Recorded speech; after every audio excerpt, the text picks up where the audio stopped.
Setelah melihat beberapa cuplikan tadi, di sini kami sudah kedatangan Bang Edi. Selamat sore, Pak. Mungkin biar saling kenal ya, perkenalkan diri terlebih dahulu, Pak. Yang sebelumnya salam kenal, aku Edi. Saat ini berposisi sebagai salah satu legal officer di salah satu perusahaan dan sempat menjadi dosen juga, dosen di salah satu universitas swasta Kota Medan. Kalau boleh tahu kegiatan sehari-harinya, kesibukannya gitu? Kesibukan sih sehari-hari tetap jadi legal ya, legal perusahaan salah satu Kota Bandung perusahaan, tapi juga sering menerima konsultasi masyarakat yang membutuhkan, sama sering juga diminta untuk membuat kontrak atau perjanjian kalau misalnya ada warga teman atau masyarakat yang membutuhkan. Nah, di situ kita akan menanyakan beberapa hal seputar perencanaan negara ini. Nah, saat ini kami itu sedang mempelajari mata kuliah tentang perencanaan internasional.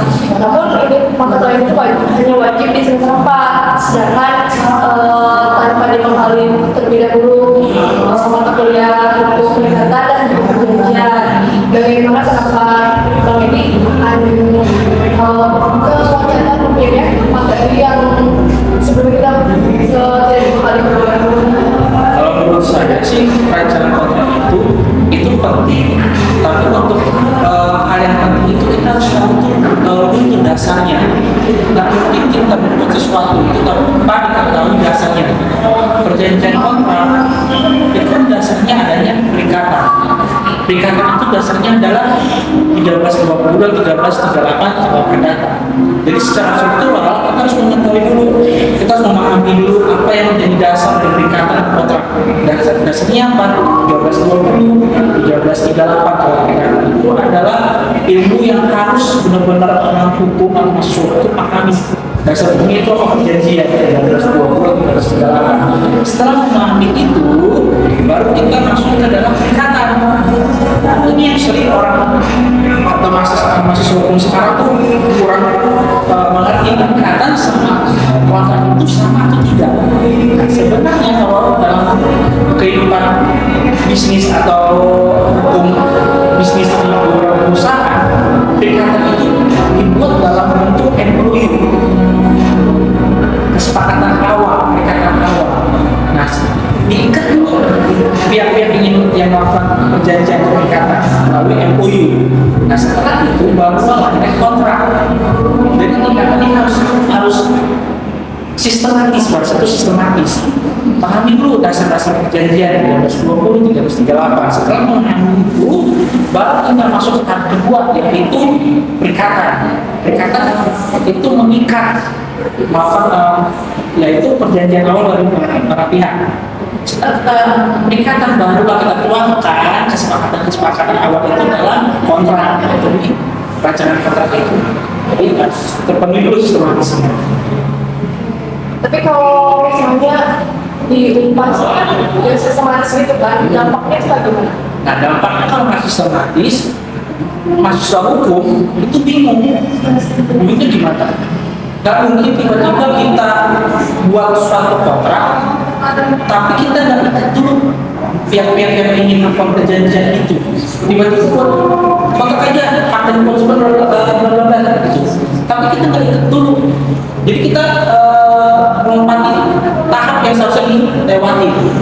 Nah, nggak mungkin kita buat kontrak perjanjian, ya.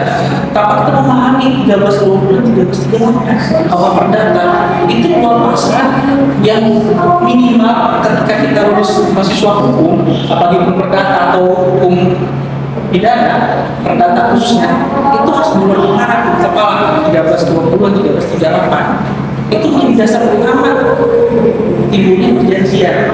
Tiba-tiba lengkap timbul perjanjian, tapi kita nggak memahami 1320 apa.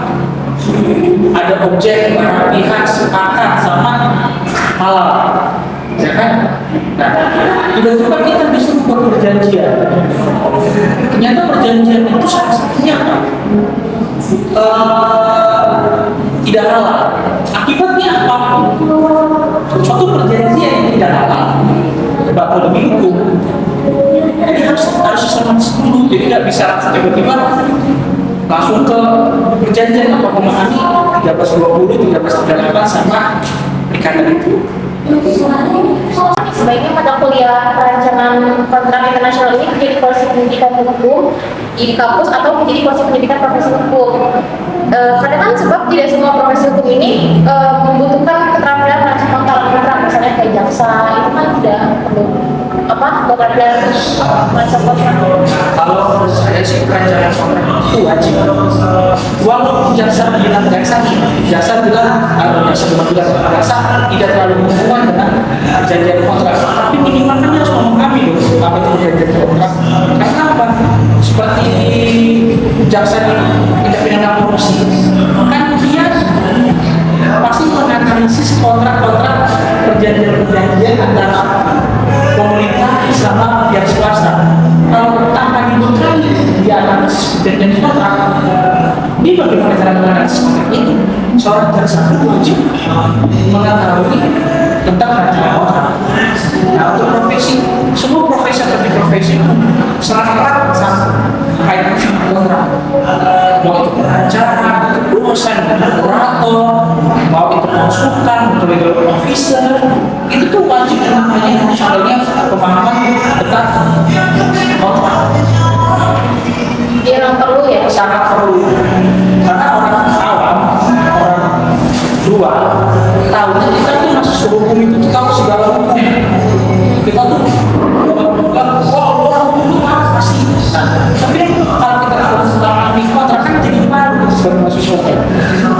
Contohnya warga kita sama bibi kita, mereka menjual beli atau mau sewa penyewa, ya kan? Nah mereka pakai tahu hukum ini. Ngomong bukan kontrak. Nah, kita nggak tahu nih mekanisme sistem dasar hukum sebetulnya kontrak gimana. Kita gemeteran nih, ya kan? Ya sudah kan tahu dia lo orang hukum gitu. Salah satu kekuatan orang hukum 3 aspek: analisis, bicara, cara penyampaian, sama bisa. Nah, bisa ini produknya apa? Kontrak, analisis kontrak, pembuatan kontrak itu apa yang harus basic yang harus ada di mahasiswa. Jadi jaksa juga Pak, tidak perlu di pengadilan gitu Pak. Jaksa juga Pak perlu di pengadilan kayak kita harus membuat perkara ini gitu. Jaksa kalau sebenarnya kan jaksa lebih pidana. Orang untuk mau apa sih buat rancangan kontrak? Kan pulang itu rancangan kontrak. Tapi jaksa juga harus mengetahui struktur sama misalnya dasar-dasar kontrak apa? Jaksa kan apalagi jaksa tipikor tidak pidana korupsi, ya kan? Dia kan harus mengetahui. Salah satu bukti dalam tipikor kan adalah alat bukti pidana adalah surat, kalau salah surat benar ya, karena kalau misalnya saya surat, nah surat itu dasarnya apa? Buktinya apa? Ya perjanjian. Nah, jaksa harus tahu perjanjian apa yang mengikat antara pihak negara sama pihak swasta. Biaya berapa? Apa kewajibannya apa itu harus diketahui oleh jaksa secara tidak langsung.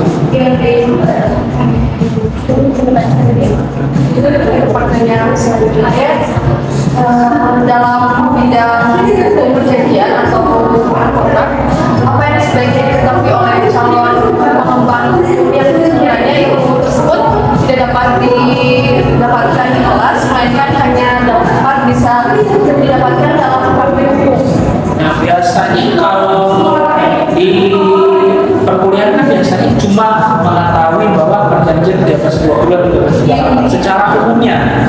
Tetapi kalau sudah masuk ke praktisi atau dunia kerja, ternyata kontrak itu di perjanjian itu jenisnya banyak.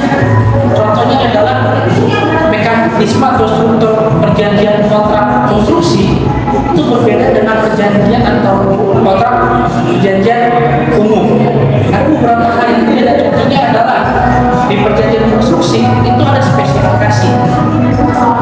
Habis itu ada yang namanya paling penting itu biasanya struktur yang paling penting dalam perjanjian konstruksi atau perjanjian di dunia kerja itu adalah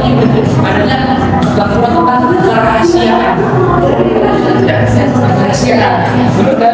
Kalau perjanjian bukan nggak ada adanya tentang klausul atau ketentuan kerahasiaan.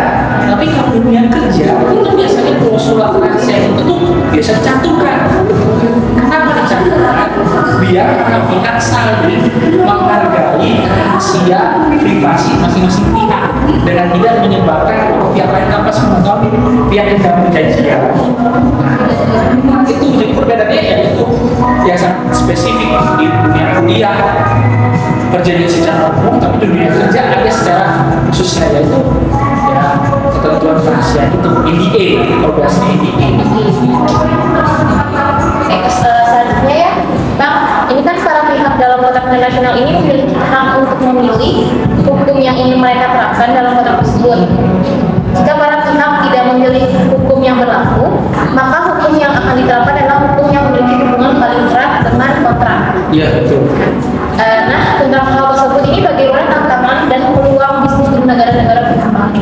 Tantangannya memang kan kalau misalnya kita sulit nih antara pihak A dan pihak B dalam menentukan hukuman yang berlaku. Benar kata kakak tadi bahwa yang paling erat lah dengan perjanjian itu. Nah, tantangannya adalah karena sepakat itu sih sebenarnya kita sepakat untuk memilih ketentuan hukum mana yang berlaku.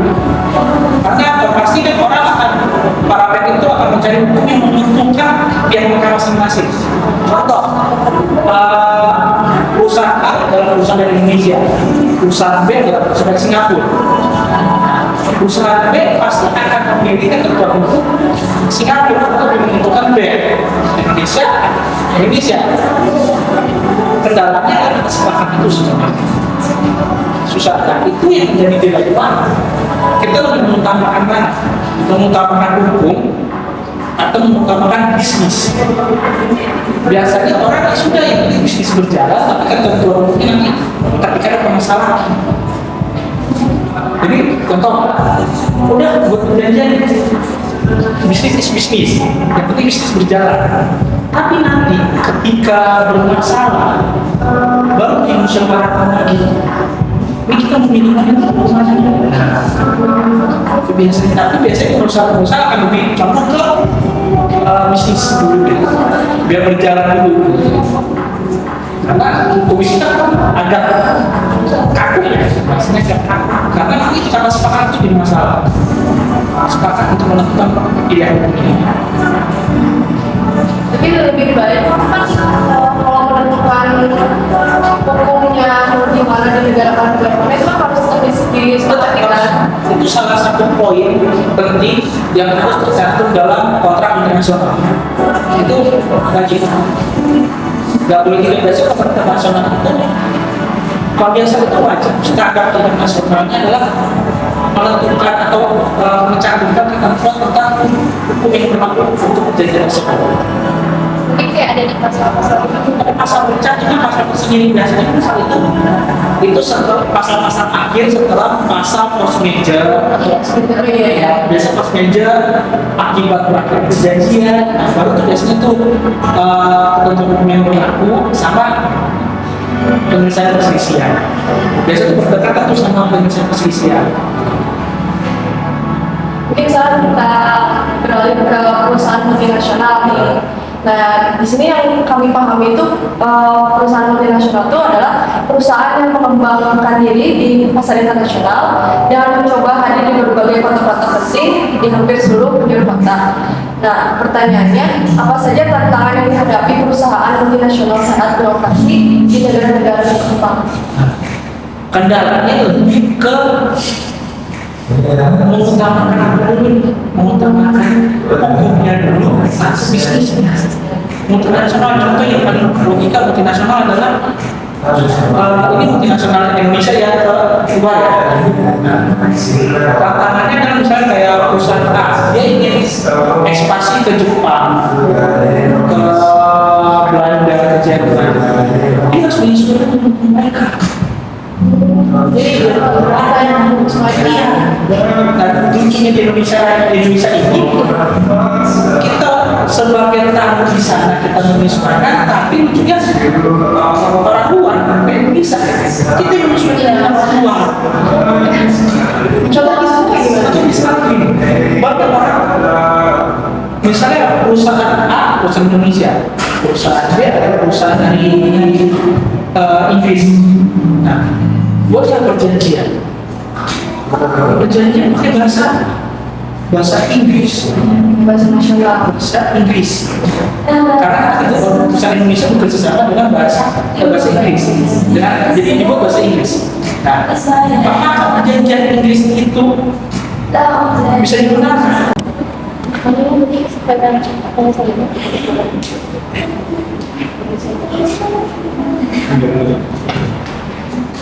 Pertanyaan selanjutnya masih berhubungan dengan tadi. Jadi pertanyaan selanjutnya ini, bagaimana perusahaan multinasional ini dapat berkontribusi pada pembangunan ekonomi dan sosial di negara-negara berkembang? Kontribusinya, kontribusi perusahaan kita dan perusahaan Indonesia kepada Pembangunan ekonomi dan sosial di mana di di negara? negara-negara berkembang. Kalau negara salah satunya adalah penambahan tenaga kerja. Itu adalah yang penting. Tenaga kerja yang dipekerjakan di negara-negara berkembang. Dengan adanya perjanjian atau kontrak perusahaan multinasional dengan negara berkembang, masyarakat secara negara berkembang itu akan mendapatkan kesempatan kerja yang sangat tinggi. Aspek yang saling menentukan. Kedua, pasti faktor adalah faktor ekspor dan impor, di mana kan mempengaruhi devisa negara, ya kan? Sehingga perekonomian suatu negara akan berkembang sesuai dengan yang keuntungannya sih lebih ke ekonomi negara tersebut, peningkatan ekonomi negara tersebut. Saya belum ngerti perekonomian domestik itu. Domestik perekonomian di daerah, habis itu Menurut saya jadi dampak perdagangan internasional terhadap perekonomian domestik itu kali. Nah, bagaimana perdagangan internasional melakukan berbeda dampak di negara sangat mempengaruhi. Karena contoh aja perusahaan Korea datang di Cikarang, ya, perusahaan Korea, Jepang, mereka buat pabrik-pabrik di Cikarang. Keuntungannya apa? Masyarakat di sekitar Cikarang atau para pedagang-pedagang kecil di sekitar pabrik itu kan mendapatkan keuntungan dari pembukaan pabrik-pabrik luar negeri. Contohnya apa? Mereka tambah pemasukan berdagang. Orang yang dikerjakan di situ pasti membeli dari mereka makanannya. Juragan kos, kontrakan, kan mendapatkan keuntungan dari mana? Banyaknya masyarakat atau banyak pekerja di perusahaan-perusahaan multinasional itu. Jadi sangat menguntungkan secara domestik sangat menguntungkan. Masih sama kayak masih berhubungan dengan yang tadi ya. Pertanyaan selanjutnya itu, bagaimana perdagangan internasional ini dapat membantu negara-negara berkembang keluar dari kemiskinan atau krisis ekonomi? Seperti yang disampaikan juga sangat berpengaruh.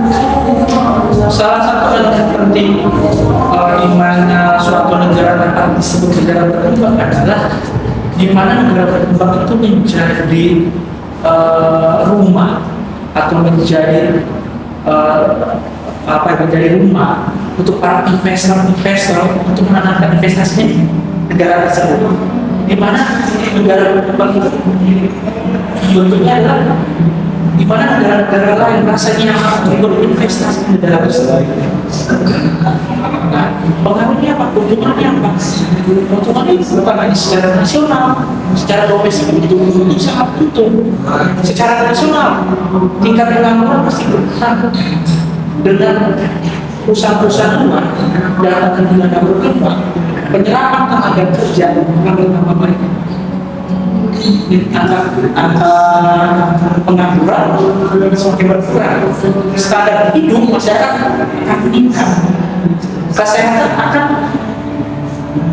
terasa juga. Karena apa? Ketika dia bekerja, dia mendapatkan pemasukan, secara pemasukan dia akan meningkatkan kesehatan.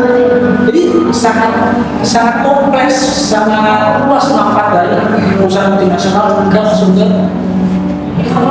negara berkembang. balik lagi nih pertanyaannya. Ya, di zaman sekarang kan apa saja tuh bisa dibeli melalui e-commerce nih. Zaman digital tuh berjalan lah. Nah, bagaimana teknologi digital ini mempengaruhi cara perusahaan berbisnis secara internasional? Itu ada plus minus ya. Plusnya adalah kalau dari perusahaan itu plusnya e-commerce ini mengurangi biaya produksi. Biaya produksi dalam hal ini adalah biaya untuk tenaga kerja. Karena tinggal online, semua berbelanja online, ya kan? Jadi tenaga kerja yang biasanya melakukan kegiatan online itu tidak yang offline itu tidak diperlukan lagi karena sudah beralih ke online. Nah, satu sisi itu sangat menguntungkan perusahaan, satu sisi di masyarakat menjadi kurang kesempatan kerja karena sudah beralih ke online. Banyak beberapa case, contoh yang paling khusus adalah case tentang ini adalah di mana beberapa departemen store, contohlah kita buat misalkan di departemen store, dulu kan banyak banget orang tenaga kerja di retail atau di departemen store di app ini, tapi karena sudah beralih online, dia lebih suka berbelanja online. Akhirnya kan perusahaan app ini departemen store ini kan berkurang masukannya. Dia berpikir daripada saya gaji orang untuk jaga standby yang pentingnya saya memaksimalkan di online. Ya, jadi dilema gitu loh. Jadi kayak pengaruh teknologi digital ini sangat berkontra ya. Pokoknya dilema plus minusnya pasti ada. Nah, baik, kita sudah berada di penghujung sesi tanya jawab ini. Kami sangat berterima kasih atas semua jawaban yang Bapak sampaikan. Banyak sekali ilmu yang bisa kita dapati dengan sesi tanya jawab ini. Saya Citra Zahra. Saya Saraya Desa. Kita akhiri wawancara ini. Wassalamualaikum warahmatullahi wabarakatuh. Waalaikumsalam.